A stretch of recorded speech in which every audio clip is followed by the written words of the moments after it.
Thank you father. Hallelujah. पिता परमेश्वर, हम आपके पास आते हैं प्रभु इस सुंदर समय के लिए। हम आपको धन्यवाद करते हैं। आप महान हैं और आपकी करुणा सदा की है। आप हमारे चंगाई दाता हैं। आपका बड़ा नाम और आपके महान नाम के लिए आज हम आपको धन्यवाद करते हैं प्रभु। आपकी बुद्धि, स्वर्ग से निकलने वाली बुद्धि हमें काम कर रही है। आपका जीवन, आपका अभिषेक, और प्रभु हम आपके सामने, जैसे वचन में लिखा है कि परमेश्वर के सामने अपने आप को हम दीन करते हैं। प्रभु आपके सामने हम अपने आप को खाली करते हैं ताकि हम आपसे भर जाएं। और प्रभु हमारे जीवन में एक अलौकिक स्तर का अनुग्रह काम कर रहा है, इसलिए धन्यवाद। जितने लोग जुड़े हैं सभी के लिए धन्यवाद। सभी से आप बातें कीजिए, वचन का प्रकाशन दीजिए। और प्रभु प्रार्थना की आत्मा, प्रार्थना का अनुग्रह हम पर भारी रूप से काम करें, ताकि हम सब के सब कलीसिया के हर एक व्यक्ति, हर एक पार्टनर प्रभु प्रार्थना योद्धा करके अपने हमें खड़ा करिए प्रभु। सारी महिमा हम आपको देते हैं, यीशु के नाम से मांगते हैं, सुन और ग्रहण कर। आमीन। I want to welcome all of you. आप सबका स्वागत है आज के प्रेयर स्कूल में। प्रार्थना कैसे करना है, क्या सिद्धांत है, उसी को हम सीख रहे हैं। और अभी हम देख रहे हैं क्लास नंबर 65।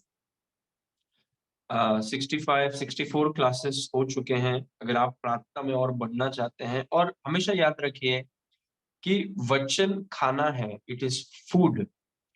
तो कभी भी आप ऐसा नहीं बोलते हैं कि मैंने एक बार खा लिया तो अभी बस हो गया। कोई नहीं बोलता ऐसा। हर दिन हम खाते हैं, हर दिन हम खाते हैं, और 3 बार खाते हैं, लेकिन हर दिन खाते हैं। हो सकता है कि वही चीज को वापस खाते हैं, क्योंकि वो खाना है।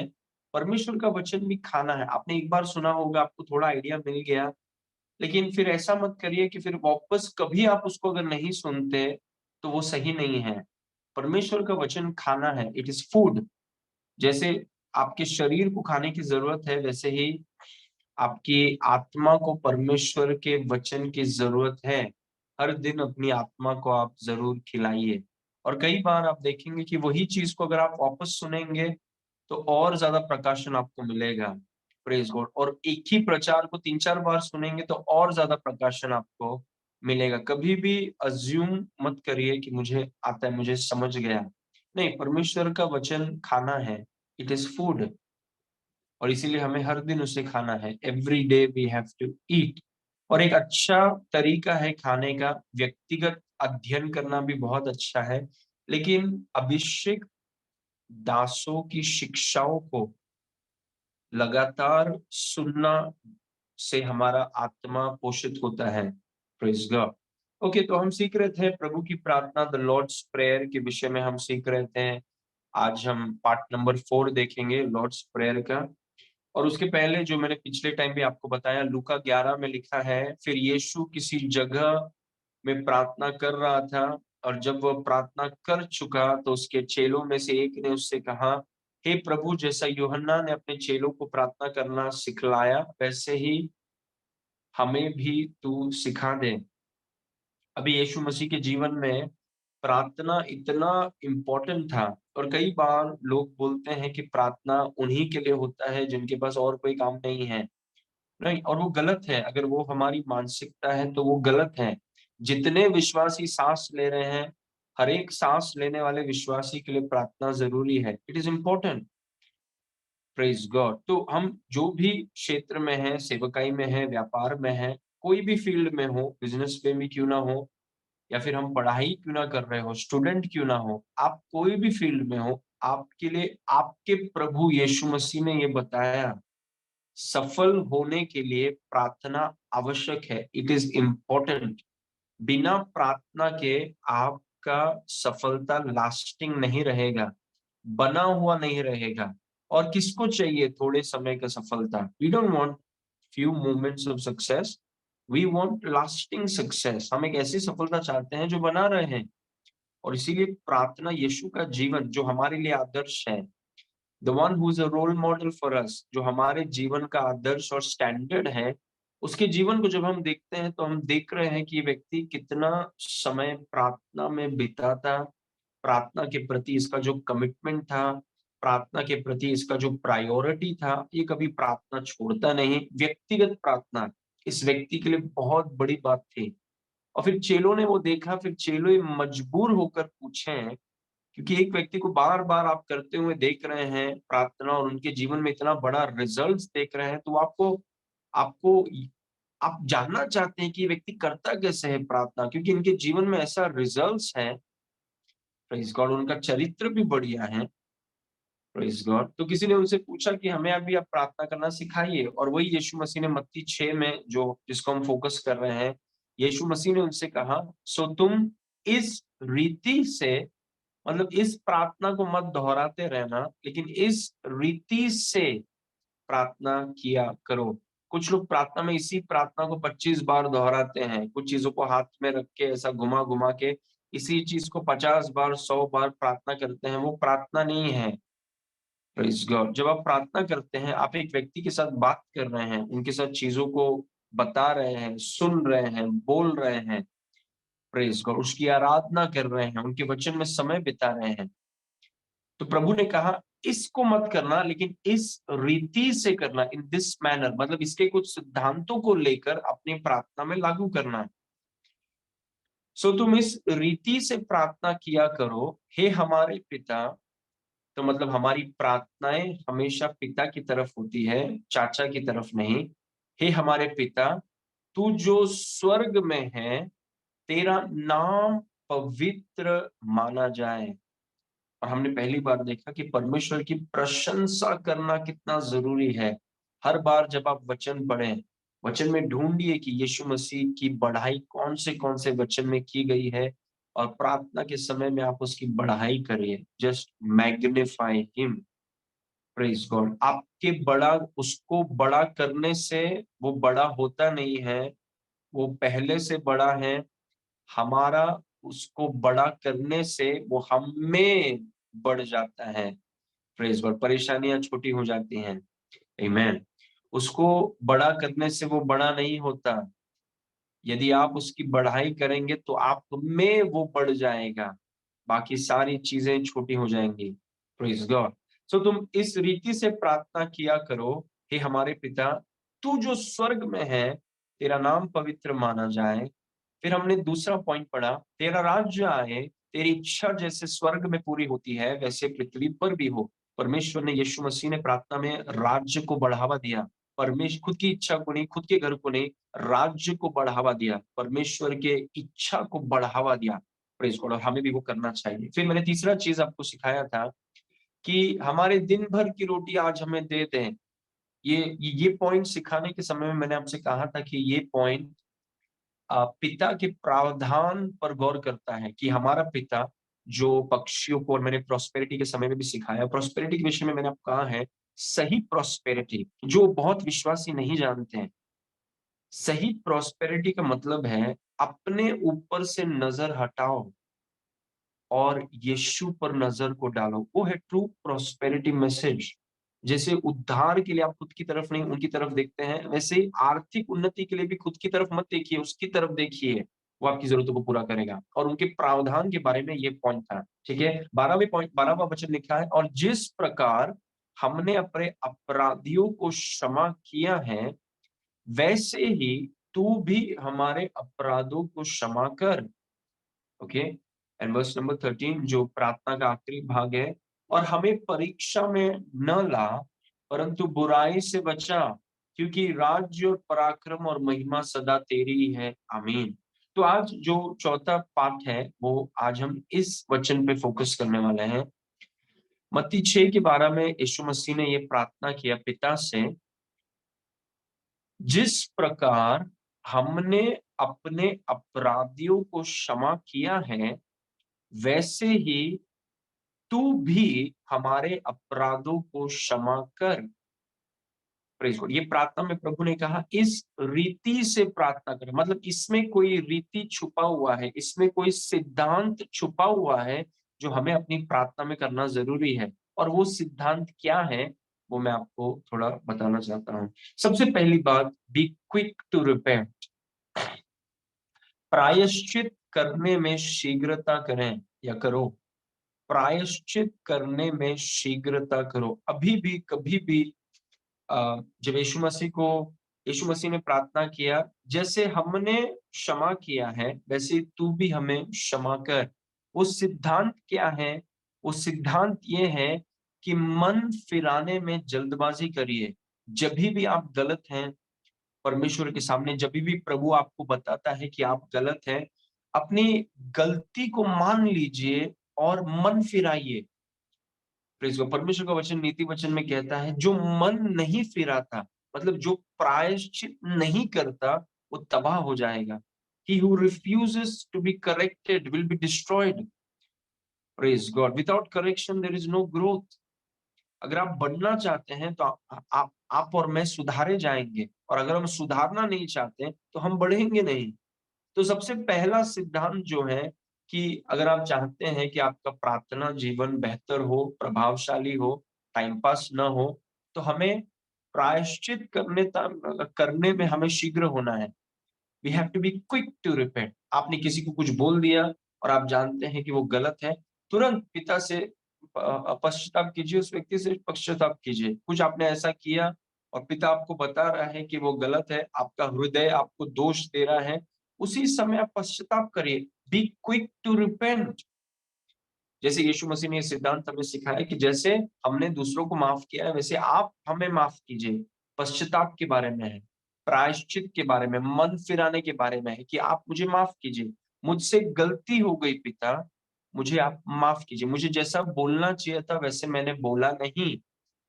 प्रेज, या गुस्से में आकर के मैंने ऐसा कुछ बोल दिया।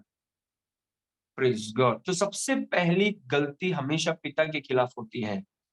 जब पोतीफर की पत्नी ने यूसुफ से कहा कि तू मेरे साथ सो जा, तो यूसुफ ने उससे कहा कि मैं परमेश्वर के खिलाफ ये पाप नहीं कर सकता। तो पोतीफर की पत्नी सोच रही है कि आपका परमेश्वर कहाँ पर है भाई? मैं हूं, तू है, पोतीफर नहीं है, पर परमेश्वर के खिलाफ कैसे हुआ पाप? हर एक पाप पहले परमेश्वर के खिलाफ है, फिर वो व्यक्ति के खिलाफ है। Praise God. इसीलिए और वो चीज को समझना बहुत जरूरी है। Praise God. तो सबसे पहले हमें परमेश्वर के सामने प्रायश्चित करना बहुत जरूरी है। We have to be. और कोई भी व्यक्ति जो पवित्र आत्मा की संवेदनशीलता में चलता है, पवित्र आत्मा के नजदीक है, वो व्यक्ति बहुत शीघ्रता से पश्चाताप करता है। वो देरी नहीं करता। जो देरी करता है वो पवित्र आत्मा को जानता नहीं। Praise God. क्योंकि आपका पवित्र आत्मा के साथ जो रिश्ता है वो इतना मूल्यवान है कि वो जब आपको अपनी गलती बताए कि ये आपने ठीक नहीं किया, यहाँ पर आपका व्यवहार ठीक नहीं था, ये जो आपने बोला आप सही तरीके से बोल सकते थे, तो बी क्विक टू रिपेंट कि lord forgive me, I am sorry lord forgive me. मुझे अब सिखाइए ये चीज। Be quick to repent. प्रायश्चित करने में शीघ्रता करो। Praise God. वो उसका मतलब है, वो सिद्धांत है उसमें। इस वचन को देखिए, प्रकाशित वाक्य 3 उसके 19 में यीशु मसीह कलीसिया को डांट रहा है, और डांटने के बाद यीशु मसीह ने कलीसिया को अपनी गलती बताई। एक चीज है यीशु मसीह के बारे में कि प्रभु हमें अपनी गलती बताएगा, क्योंकि वो हमसे प्रेम करता है। Praise God. मैं जिन जिन से प्रीति रखता हूं उन सब को उल्हाना और ताड़ना देता हूं। इसीलिए सरगम हो और मन फिरा। रिपेंट। रिपेंट जो शब्द है प्रायश्चित, उसका मतलब दुखी होना और रोना नहीं है कि मैं बहुत दुखी हूं। हाँ, हम दुखी, हमने गलत, लेकिन उसका मतलब है मन फिराओ। मतलब आप इस रास्ते में जा रहे थे, वहां से अपना मन फिराओ। मतलब वो मन को, शरीर को घुमाने से ज्यादा वो मन को घुमाना है। Repentance has to do with the mind, कि प्रभु जो मैं कर रहा था, मैं भी ठान लेता हूं कि मैं वो चीज को नहीं करूंगा। वो है घूमना, मन को घूमना। प्रेस, उदास होना, दुखी होना, एकदम निराश हो जाना, वो नहीं है मन फिराना। मन फिराने का, रिपेंटेंस का मतलब है मन को फिराओ, मन को बदलो। चेंज योर थिंकिंग, रिपेंट, अपने मन को घुमाओ। Praise God. यहाँ पर निर्णय करो कि आप उस चीज को नहीं करेंगे। आपने ऐसा बात किया, आपने ऐसा बोला, आपने वो किया, उस चीज को आप नहीं करेंगे। यहाँ पर एक फर्म स्ट्रॉन्ग डिसीजन लीजिए कि आप ऐसा नहीं करेंगे, और परमेश्वर के सामने, किसी व्यक्ति के सामने नहीं, परमेश्वर के सामने। Praise God. और वही उसका सिद्धांत है कि repent, be quick to repent. कभी भी प्रभु आपको अपनी गलती बताए, प्रभु ने मुझे कई बार अपनी गलती बताई है, प्रेज गॉड, कई बार। और हमेशा जब प्रभु ने बताया, आई एम क्विक, आर्ग्यू मत करिए प्रभु से। आप किससे आर्ग्यू कर रहे हैं? प्रभु से, जो आपका पूरा एक्सरे निकाल देगा। वो आपको, आपके मन में विचार आने से पहले वो जानता है। तो वो जब आपको करेक्ट करे, दीन होकर के, just receive and repent. Praise God. वो ये तरीका है प्रभु के साथ चलने में। हम प्रभु को नहीं सुधारेंगे, वो हमें सुधारेगा। Praise God. वो बोलता है कि मन फिराओ, रिपेंट। ओके। कभी भी प्रभु आपको सुधारे पवित्र आत्मा के द्वारा, वचन के द्वारा, अपने दासों के द्वारा, या विश्वासी भाई बहनों के द्वारा। आप जानेंगे कि पवित्र आत्मा आपको बता रहा है, it is the Holi spirit. आप जानते हैं कि आप गलत हैं, वो बोल रहा है। उसी समय मन फिराइए कि प्रभु मेरी मदद करिए, हेल्प मी, मैं ये चीज को नहीं करूंगा।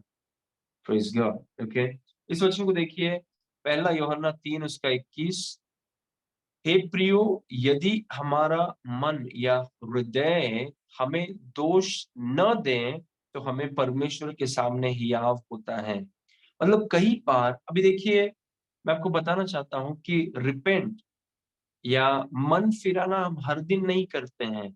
प्रार्थना में कुछ कुछ लोग हैं, वो पापों की क्षमा हर दिन मांगते हैं। उन्होंने कोई गलत काम किया भी नहीं होगा तो भी वो पापों की क्षमा हर दिन मांगते रहते हैं। प्रभु कुछ गलत किया है तो क्षमा कर देना, प्रभु कुछ गलत किया है तो क्षमा कर देना, प्रभु कुछ गलत किया है। आप हर दिन पापों की क्षमा मत मांगिए, क्योंकि हर दिन अगर आप पापों की क्षमा मांगते रहेंगे, आपकी चेतना पापमय हो जाएगी। You will develop sin consciousness.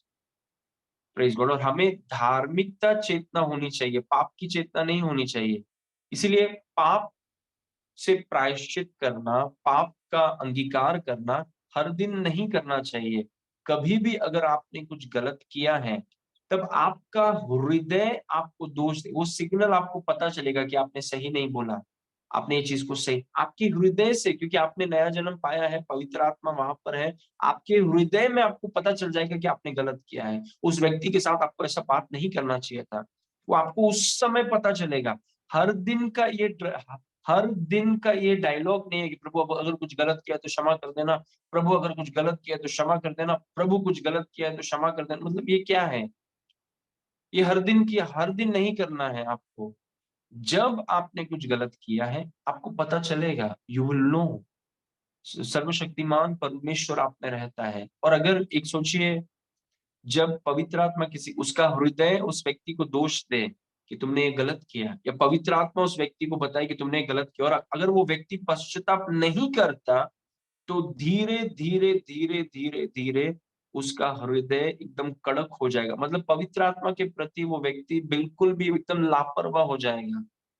Praise वो सोचिए, एक व्यक्ति ने झूठ बोला, पवित्र आत्मा का, अभी ऐसा है कि मानो उसके हृदय में बहुत चीजें उसे ठीक नहीं लग रही, क्योंकि पवित्र आत्मा उसे बता रहा है कि तुमने सही नहीं बोला, तुमने सही नहीं बोला, तुमने गलत किया। पवित्र आत्मा उन्हें बता रहा है कि तुमने गलत किया।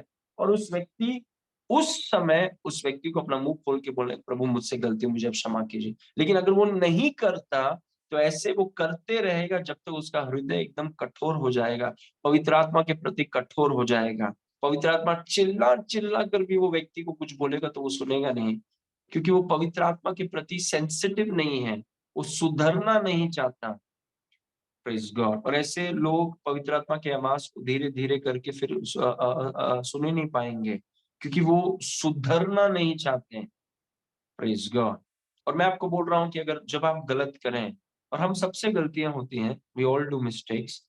कई बार हम कुछ बोल देते हैं, कुछ कर देते हैं जो प्रभु बोलता है, कई बार वो नहीं करते हैं, तो हम सब गलती करते हैं। लेकिन जब भी आप गलती करें, आपका हृदय आपको दोष देगा, पवित्र आत्मा आपकी गलती को बताएगा, और जब बताएगा, अपने आप को दीन करके प्रायश्चित करने में शीघ्रता दिखाइए। तुरंत क्षमा मांगिए, प्रभु से क्षमा मांगिए, और अपने मन को घुमाइए और पटरी में लेकर आइए वापस। प्रेज गॉड, क्योंकि हर एक के हृदय में प्रभु बात करता है। हर एक, अगर हम कुछ गलत करते हैं वहां पर आपका हृदय में कुछ चल रहा है कि रोको ये चीज को, मत करो ये चीज को, मत जाओ उस जगह में, ये चीज को मत देखो, ये चीज को मत बोलो, गलत किया तुमने। वो हृदय में पवित्र आत्मा आपको बताएगा, आपका नया जन्म पाया हुआ आत्मा आपको बताएगा। और अगर आप उस चीज के प्रति संवेदनशील है, आप तुरंत अपने मन को फिराइए और प्रभु को कहिए कि प्रभु आई एम सॉरी।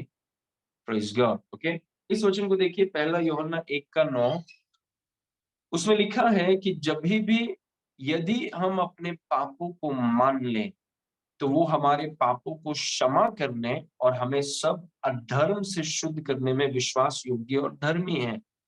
कभी भी अगर आपसे कुछ गलती हुई और जब तक यीशु मसीह वापस नहीं आ जाता, हम कहीं ना कहीं, कभी ना कभी फिसल जाएंगे। प्रेज गॉड, क्योंकि हम एक ऐसे, जैसे मैंने संडे को कहा, आप में से जो लोग आए थे, पवित्र आत्मा हमारे अंदर एक ऑपरेशन कर रहा है, हम सब के अंदर। और वो ऑपरेशन क्या है आप जानते हैं? वो ऑपरेशन का नाम है खुद को खुद में से निकालना। वो है ऑपरेशन का नाम, खुद को खुद में से निकालना। सबके अंदर ये ऑपरेशन चल रहा है। और उस ऑपरेशन करते करते हम कहीं ना कहीं फिसल जाते हैं थोड़ा, क्योंकि हम नहीं चाहते कि हम में से हमको निकाला जाए। हम में हम ही होने चाहिए, मुझ में मैं ही होना चाहिए। तो मुझ में से मुझे निकालने के समय में कहीं ना कहीं हम फिसल जाते हैं। Praise God. और उस दौरान हम गलती, और जब भी आप गलती करते हैं, मैं गलती करता हूं, पवित्र आत्मा आपको बताएगा, आपका हृदय आपको बताएगा कि आपसे गलती हुई है। और जब पता, उसी समय अपने पाप को अंगीकार करिए कि प्रभु मैं ये चीज के लिए माफी मांगता हूँ, मैंने सही तरीके से ये चीज को नहीं किया, मैं अपने क्षमा को स्वीकार करता हूँ। Praise God. और एक बार आपने उस क्षमा को स्वीकार किया, फिर शैतान आपके हृदय का दोष लगाना, पर पवित्र आत्मा का सुधारना वो अलग है, और शैतान का दोष लगाना वो अलग है। जब आपने अपने पापों को अंगीकार कर लिया, बात खत्म हो गई, परमेश्वर के मन से वो चीजें साफ हो गई। शैतान को मौका मत दीजिए कि वो आपको दोष लगाए। Praise God. कई बार ऐसा होता है, सुनिए, इसमें मैं थोड़ा समय लेना चाहता हूँ। सोचिए आपसे गलती हो गई, आपने किसी को कुछ बोल दिया या कुछ कर कर दिया, आपने जो भी है, और आपके हृदय में आप जानते हैं कि आपने गलती की है, और आप उस चीज को लेकर बोलते हैं, प्रभु मुझे आप क्षमा कीजिए, मुझसे गलती हो गई, मैं अपने मन को फिराता हूँ, ये चीज को मैं वापस करूंगा नहीं, मैं अपने क्षमा को स्वीकार करता हूँ जो यीशु के लहू के द्वारा मुझे दी गई है 2000 साल पहले। और आपने क्षमा मांग ली। अभी आपकी भावनाओं में आपको अभी भी लगता है कि आपको क्षमा नहीं मिला, और उसी भावनाओं के चक्कर में शैतान आकर आपको बताता है कि देखो, तुम्हें, तुम्हारे भावनाओं में अभी भी वो गिल्ट, अभी भी वो निंदा और दोष तुम्हारे अंदर है। मतलब अभी भी परमेश्वर ने तुझे क्षमा नहीं किया है, और वही चीज को हमें रोकना है। Praise God. हम विश्वास से जीते हैं, भावनाओं से नहीं।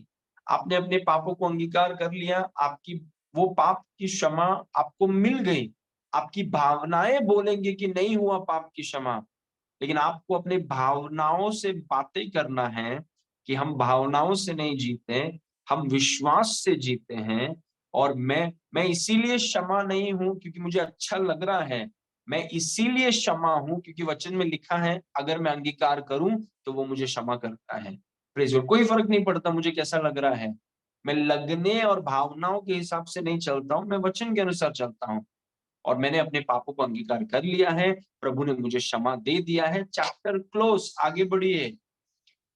Praise God. भावनाओं को मौका मत दीजिए, मुझे अभी भी बुरा लग रहा है यार, मुझे अभी भी बुरा लग रहा है यार। क्या लिखा है वचन में? पापों को अंगीकार करने के बाद अगर अच्छा लगे तो प्रभु ने क्षमा किया है। लगने और भावनाओं से कुछ लेना देना नहीं है। लेकिन कई बार विश्वासी अंगीकार करने के बाद भी उनके भावनाओं में वो फीलिंग नहीं आता, इसलिए उनको लगता है कि प्रभु ने उनको क्षमा ही नहीं किया। नहीं, आप वचन के अनुसार जी रहे हैं कि भावनाओं के अनुसार जी रहे हैं? आप विश्वास से जी रहे हैं कि फीलिंग्स के अनुसार जी रहे हैं? फीलिंग्स केमिकल्स हैं, बदलती रहेंगी। Praise God. फीलिंग्स का पीछा मत कीजिए, फीलिंग्स को बताइए कि क्या हुआ है आपके साथ वचन में, और फीलिंग्स अरेंज हो जाएंगी। Praise God.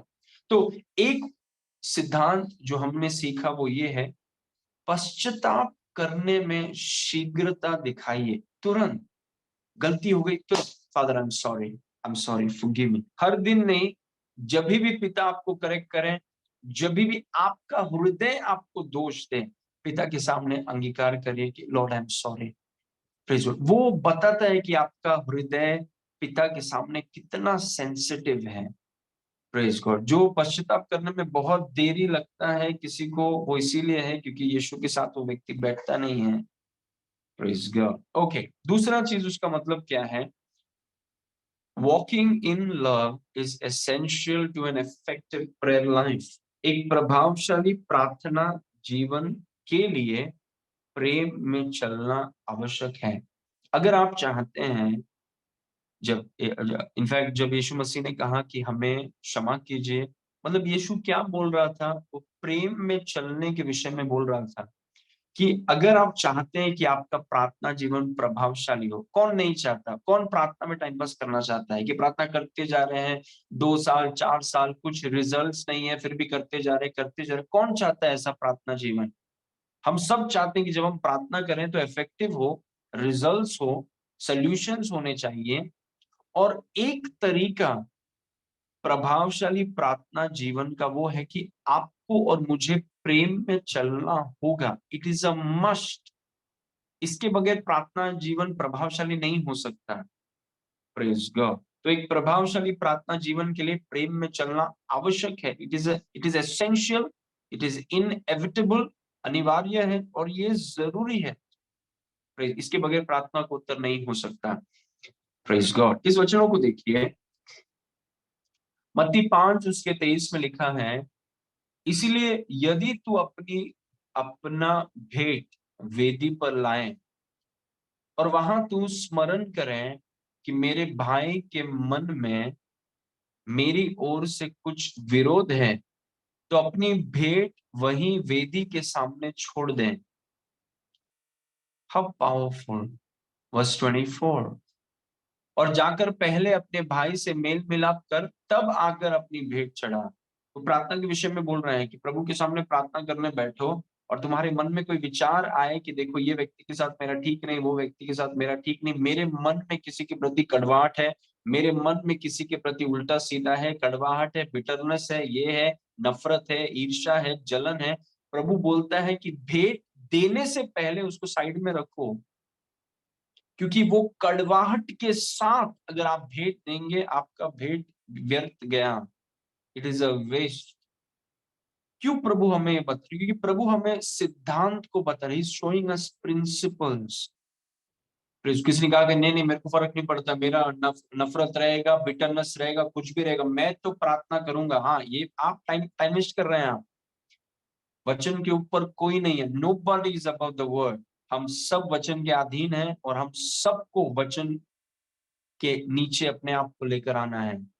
Praise God. प्रभु ने कहा जब भी भेंट चढ़ाने आओ और तुम्हारे मन में ये विचार आए कि तुम्हें कड़वाहट है किसी के भी प्रति, प्रेज गॉड, ये जलन है या ईर्ष्या है या किसी के साथ कुछ प्रॉब्लम, अपने भेंट को साइड में रखो, पहले जाओ अपने भाई से मेल मिलाप करो, चीजों को सेटल करो और फिर आके अपने भेंट को चढ़ाना। I think it's very powerful. वो हमें बताता है कि प्रेम में चलना कितना जरूरी, क्योंकि बिना प्रेम में चले इनका भेंट प्रभावशाली नहीं होगा, वो व्यर्थ हो गया। इसलिए प्रभु बोल रहा है कि अगर तुम चाहते हो कि तुम्हारे भेंट को स्वीकारा जाए, हर एक भेंट देने वाले को प्रभु स्वीकारता नहीं है। प्रभु भेंटों के लिए लालची नहीं है। प्रभु ने हाबील के भेंट को स्वीकारा, प्रभु ने केन के भेंट को नहीं स्वीकारा। Praise God. जस्ट बिकॉज हम परमेश्वर को कुछ दे रहे हैं, इसका मतलब ये नहीं है कि परमेश्वर सब कुछ ले रहा है। प्रभु ने कहा अगर तुम चाहते हो कि मैं तुम्हारे भेंट को स्वीकारूं और तुम्हारे मन में, हृदय में किसी के प्रति कड़वाहट है, ईर्ष्या है, जलन है, नफरत है, अपने भेंट और प्रार्थना को साइड में रखो, पहले वो चीजों को ठीक करो और फिर आके भेंट देना। क्योंकि प्रेम में चलना अनिवार्य है अगर आप प्रार्थना जीवन में प्रभावशाली होना चाहते हैं। Praise God. किसी के प्रति भी कड़वाहट आप रख नहीं सकते हैं। अगर आप रखकर प्रार्थना करेंगे, आपकी प्रार्थनाएं काम नहीं करेंगी। ओके ना। मरकुस 11 उसके 25 में यीशु मसीह ने वही कहा, और जब कभी तुम खड़े हुए प्रार्थना करते हो, तो यदि तुम्हारे मन में किसी और से कुछ विरोध हो तो क्षमा करो, इसलिए कि तुम्हारा स्वर्गीय पिता भी तुम्हारे अपराध क्षमा करें। वो बोल रहे हैं कि आप खड़े ही हैं, आप प्रार्थना करके बैठे भी नहीं, आप प्रार्थना कर रहे हैं और अभी आपके मन में आया कि यार मेरा ये भाई के साथ, ये बहन के साथ, उसके साथ, उसके साथ, इन सब के साथ ये है। प्रभु बोलता है प्रार्थना करके बैठने से पहले उनको क्षमा कर दो, नहीं तो फिर खड़े होकर जितने आवाज से आप प्रार्थना कर रहे थे वो सब व्यर्थ हो गया। ग्लोरी टू गॉड, आमीन। ये कुछ सिद्धांत हैं, दीज आर प्रिंसिपल्स जो इतने जरूरी हैं। जब तुम खड़े हुए प्रार्थना करते हो तो यदि तुम्हारे मन में किसी और से कुछ विरोध हो तो उसी समय क्षमा करो, उस व्यक्ति को आजाद करो, रिलीज दैट पर्सन। क्षमा करने का एक मतलब है उस व्यक्ति को आजाद करो, जाने दो, व्यक्ति को आपने पकड़ के रखा है, उस व्यक्ति को जाने दो, रिलीज दैट पर्सन। प्रेज हो, नहीं तो वो क्षमा नहीं करना आपके उत्तर को रोकेगा। Praise God. एक और चीज है, देखिए पहला पत्रस 3 उसके 7 में लिखा है, पूरे बाइबल में ये सिद्धांत है, वैसे ही पतियों तुम भी बुद्धिमानी से पत्नियों के साथ जीवन निर्वाह करो और स्त्री को निर्बल पात्र जानकर उसका आदर करो, यह समझकर कि हम दोनों जीवन के वरदान के वारिस हैं, जिससे तुम्हारी प्रार्थनाएं रुक न जाएं। मतलब ये प्रेम के पति पत्नी के बीच में, विश्वासियों के बीच में, अगर आपके मन में किसी के भी प्रति कड़वाहट हो, ईर्ष्या हो, बिटरनेस हो, कुछ चीजों को लेकर आप दूसरे व्यक्ति से थोड़ा जो कुछ भी आपके मन में चल रहा है, अगर चल रहा है तो उस चीज, वो चलने वाली चीज को रोक दीजिए, तो वो आपकी प्रार्थनाओं को रोक देंगी। They will stop your prayer. पति पत्नी के बीच में भी लिखा है कि पति पत्नी के बीच में अगर कुछ झगड़ा है, कुछ प्रॉब्लम्स है, अगर उनको ठीक नहीं किया गया, क्षमा नहीं किया गया, तो वो जोड़ों की प्रार्थनाओं को रोक दिया जाएगा। इसीलिए प्रभु हमें बता रहा है, अगर आप चाहते हैं कि आपकी प्रार्थना प्रभावशाली हो तो आपको प्रेम में चलना ही होगा। You have to walk in love.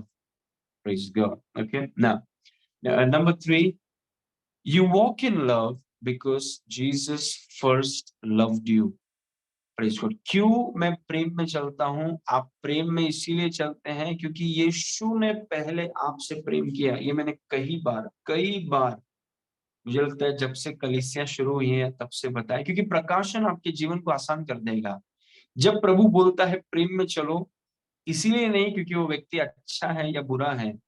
प्रभु जब आपसे बोलता है प्रेम में चलो, वो इसीलिए बोल रहा है कि प्रभु चाहता है कि आपकी नजर यीशु पर रहे, उस व्यक्ति पर नहीं कि उसने क्या सही बोला या क्या सही किया, क्या गलत किया।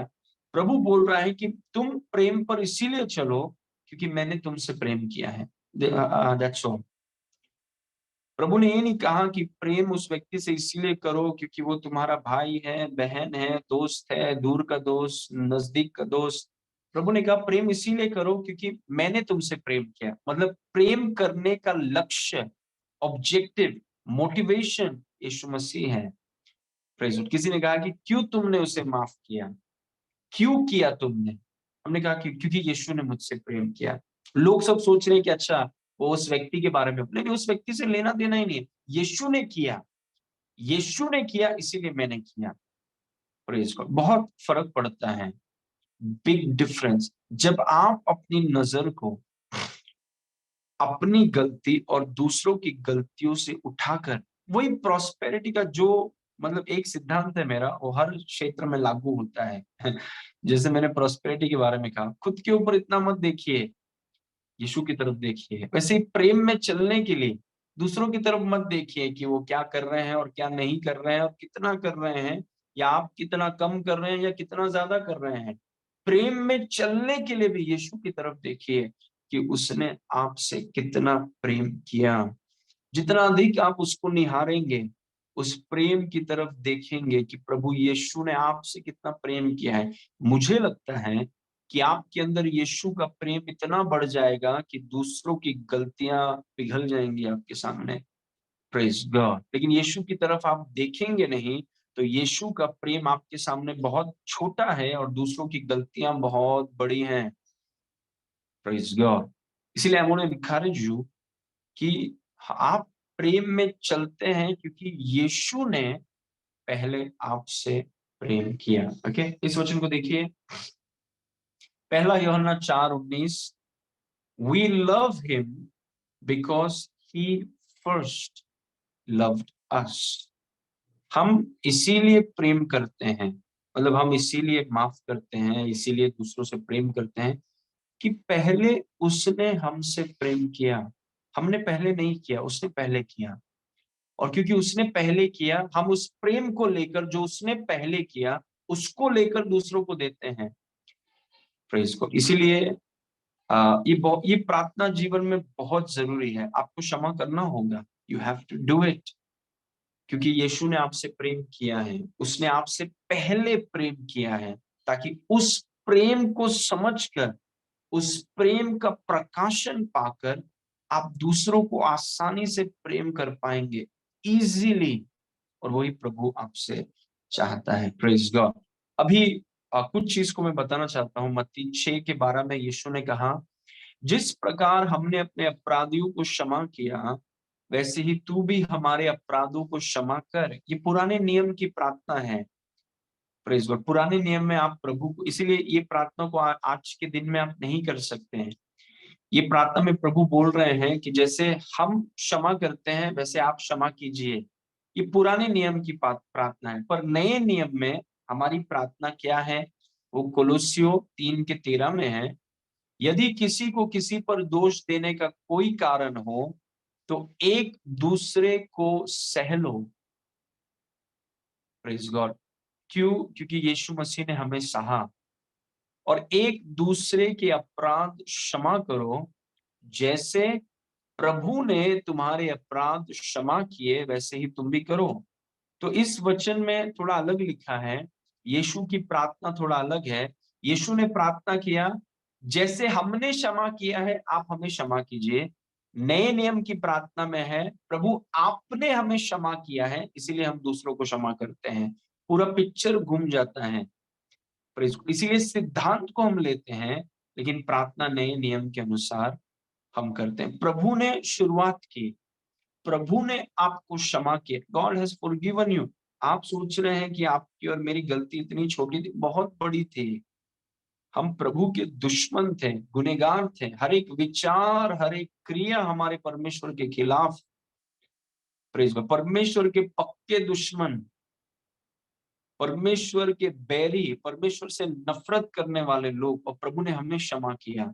तो ये हमारी जिम्मेदारी है, हमारा कर्तव्य है कि हमें अगर इतना बड़ा खजाना अगर दिया गया है तो उस खजाने में से हम दूसरों को भी बांटें, क्योंकि जैसा मसीह ने हमें क्षमा किया है वैसे हम भी दूसरों को क्षमा करें। हम ये नहीं बोल रहे कि प्रभु देखो मैं इसको क्षमा करता हूँ इसलिए आप मेरे को करो। नहीं नहीं, हम बोलेंगे प्रभु मैं इस व्यक्ति को इसीलिए क्षमा कर रहा हूँ क्योंकि आपने मुझे किया, आपने मुझे क्षमा किया, और आपने मुझे क्षमा किया है तो मैं दूसरे को कैसे क्षमा नहीं कर सकता हूँ। Praise God. वही यीशु मसीह ने एक बार कहा कि किसी को प्रभु ने करोड़ों के कर्ज को माफ किया, और वो व्यक्ति जिसके करोड़ों के कर्ज माफ हो गए, वो बाहर जाके किसी के 100 रुपए के कर्ज को माफ नहीं करता। Praise God. हाउ अनग्रेटफुल कि प्रभु ने किसी के करोड़ों के कर्ज को माफ किए और वो व्यक्ति जाकर किसी के 50 रुपए के कर्ज को माफ नहीं करता। प्रभु ने बोला पकड़ो इसको। Praise God. हम वैसे नहीं होने चाहिए। हमें बहुत बड़ा कर्ज माफ हुआ है हमारे जीवन का। Praise God. और हमें उस चीज के विषय में सचेत होना है ताकि हम आसानी से, मैंने आपसे कहा यीशु के प्रेम पर आप फोकस करेंगे, आपके अंदर यीशु का प्रेम इतना बढ़ेगा कि दूसरों की गलतियां पिघल जाएंगी। सिर्फ यीशु ही यीशु दिखता है आपको। यीशु के लिए जुनून से भरा हुआ कि यार प्रभु ने इतना कुछ किया है मेरे लिए, मैं दूसरों को क्षमा क्यों नहीं करूं। Amen. Praise God. Okay, finally, walking in love is a command, not a request or a suggestion. प्रेम में चलना एक आज्ञा है। ये कोई अनुरोध नहीं है या सुझाव नहीं है कि आप और मैं अपनी मनमानी से करते हैं, कभी अच्छा लगा तो किया, सब कुछ फेवरेबल है तो किया। ये एक अनुरोध नहीं है आपसे, ये आपके लिए प्रभु ने कोई सुझाव नहीं दिया है कि अच्छा लगा है तो करो, अच्छा नहीं लगा है तो मारो पकड़ के। नहीं, प्रेम में चलना एक आज्ञा है, इट इज अ कमांड।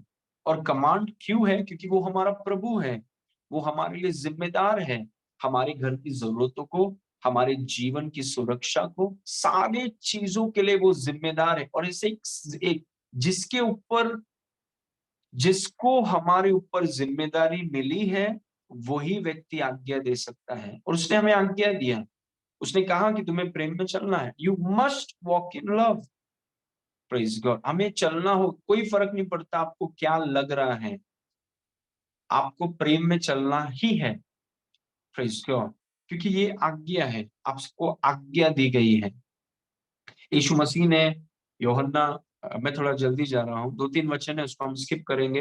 यूहन्ना 13 उसके 34 में लिखा है, मैं तुम्हें एक नई आज्ञा देता हूँ, कमांड, कि एक दूसरे से प्रेम रखो। सुझाव नहीं है, अनुरोध नहीं है। जैसा, देखिए वापस यीशु मसीह नए नियम के सिद्धांत को लेकर आ रहा है, जैसा मैंने तुमसे प्रेम रखा वैसे ही तुम भी एक दूसरे से प्रेम रखो। मतलब एक दूसरे से हम उतना ही प्रेम रख पाएंगे जितना हमें समझ है या प्रकाशन है कि यीशु ने हमसे कितना प्रेम किया। Praise God. और मैं आपको बोल रहा हूँ, जब आप यीशु के प्रेम को समझते हैं, आई बिलीव आपको यीशु ही यीशु दिखता है हर जगह, जस्ट जीसस।